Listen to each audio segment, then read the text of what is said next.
The day I found out Kevin, the head of our crime syndicate, had cheated for the first time, I filed for divorce. But he locked me in our bedroom for 5 days and 4 nights, going through 2 boxes of condoms. Afterward, he wore a look of utter helplessness as he explained, "Our rivals set me up, drugged me, and forced me into a one-night stand with Serena. You have to forgive me." The second time I saw him with Serena at her prenatal appointment, again, I brought up divorce. He pushed me against the wall, his voice laced with menace. "Audrey, you want a divorce? Over my dead body. You need to trust me. Serena is a plant from our enemies. I have to keep her close. It's a deep cover operation. Once she has the baby, I'll get rid of her immediately." But then Serena had a miscarriage and everyone suspected I was behind it. Serena lunged at me, her hands clamped around my throat like a madwoman. "Hate me all you want. Why would you hurt my baby?" Even Kevin looked at me, his eyes filled with disappointment. "I told you to wait. Why would you touch my child?"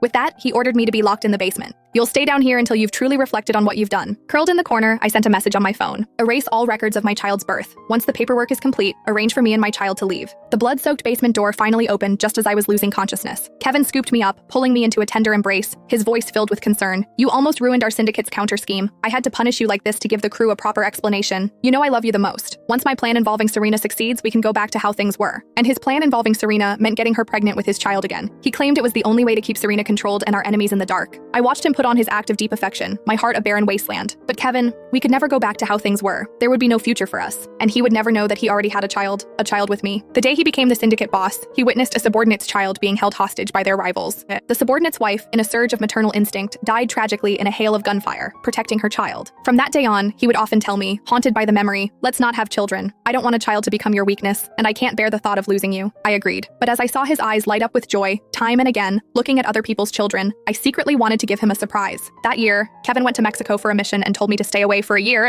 It was during that time I found out I was pregnant with his child. Afraid he'd worry, I kept it from him until the baby was born. Later, because of a premature birth, the baby was weak and had to stay in the hospital. And that's when Kevin brought Serena into my life. My surprise never made it to him. Instead, Kevin handed me a massive surprise of his own. My phone vibrated, pulling me from my thoughts. "Your expedited divorce papers are almost ready. The process will be complete in a week. Then we'll get you and Hugh out of here." I managed a faint smile. Good. In a week, Kevin and I would be nothing to each other. After that, Kevin started juggling his time between Serena and me. Afraid I'd be upset, he sent carload after carload of gifts. The latest jewelry, limited edition handbags, all the things I used to love. Trust me, we'll be back to normal soon. I love you. I'd lost count of how many times he knelt before me, proclaiming his love and his helplessness. It was laughable. He slept with Serena every night, yet he was terrified of upsetting me. 4 days before the divorce was finalized, Serena, whether intentionally or not, suddenly showed up with a huge bouquet of sunflowers. I had a severe allergic reaction to pollen and was rushed to the hospital. Kevin, upon hearing the news, ripped into Serena. "If this happens again, you're out." Serena's eyes reddened as she apologized, then covered her face and ran out. That night, Serena disappeared. Kevin and his men searched all night before finally finding her. When they did, she was covered in allergic rashes.